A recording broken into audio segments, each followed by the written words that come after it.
Hey there guys, Darryl Griffiths here. Welcome to my latest video film review. I hope you've all been very well. Today, I'll be tackling the much anticipated Fantastic Beasts and where to find them. Sorry Nintendo fans, it's not the indulgent title for Pokemon Go the movie, but it is the spin-off to a beloved franchise. If you haven't guessed it yet, it is, of course, Harry Potter. This particular piece of music from the Philosopher's Stone.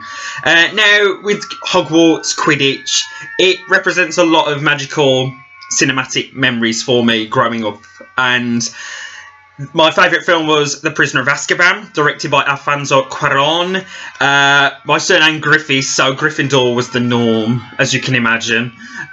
So I was really excited to revisit J.K. Rowling's Wizarding World, and inevitably there's going to be a bit of apprehension after leaving it so long. But the reassuring aspect of this is director David Yates is back, who handled a lot of the latter entries of the Harry Potter films. So a bit of continuity there for us as an audience and for Warner Brothers. So the narrative of Fantastic Beasts. We are transported to 1920s New York and we are introduced to the new character Newt Scamander, played by Eddie Redmayne. And he arrives in New York City with a mysterious briefcase that is the home to a lot of weird and wonderful creatures, as you can imagine. And on the way, he comes across the likes of Tina Goldstein, who is a demoted Aura, played by Katherine Waterston, and that is the wizarding equivalent of a police officer within that spectrum. And he comes across Jacob, who's played by Dan Fogler, who is a World War veteran and is trying to find a new line of work. Now, an unlikely mix-up between Newt and Jacob leads to the unleashing of these creatures upon New York, and it puts a great strain on the wizarding community in trying to contain and hide their identities, and whether it could provide a wedge between no-magis, which is the American equivalent of muggles to us Brits, and these wizards and witches. Now, there's more to the narrative, but for the sake of spoilers, I'm going to cut it there.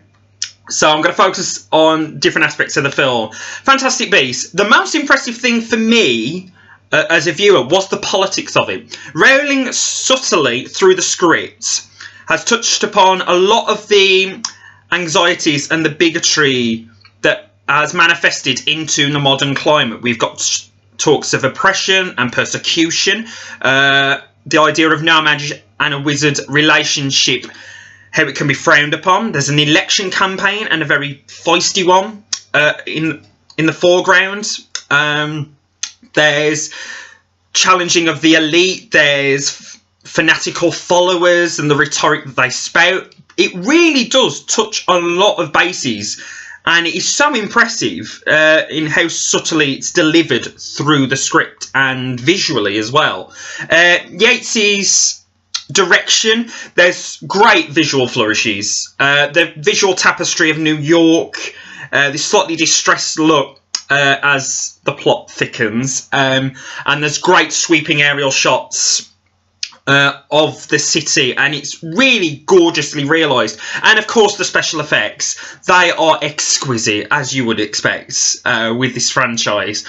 There is just such imagination, and they're so vividly presented, and they're a joy to watch. The performances. Eddie Redmayne, now he seems like an obvious choice to be Newt Scamander, but for all the obviousness, he fits like a glove for this franchise. He really does. As Newt Scamander, there is an awkward physicality to his Magizoologist. I know, hybridised job titles for you.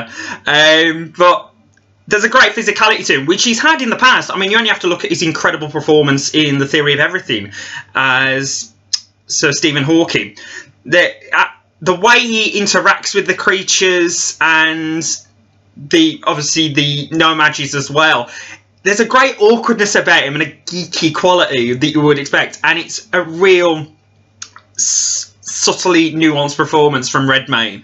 Dan Fogler brings a lot of the humour and the sweetness and light to the film as Jacob. The dynamic that he has with Redmayne's Newt is fantastic. And there's a lovely little romance that develops as well. I won't say who it is, but it's very beautifully presented within it. Colin Farrell's Percival Graves brings a lot of authority to his role as a sort of magical security guy, that is very authoritarian, and you don't quite know where you stand with him, and he brings a lot of intrigue to the plot. There's a couple of drab turns within the film.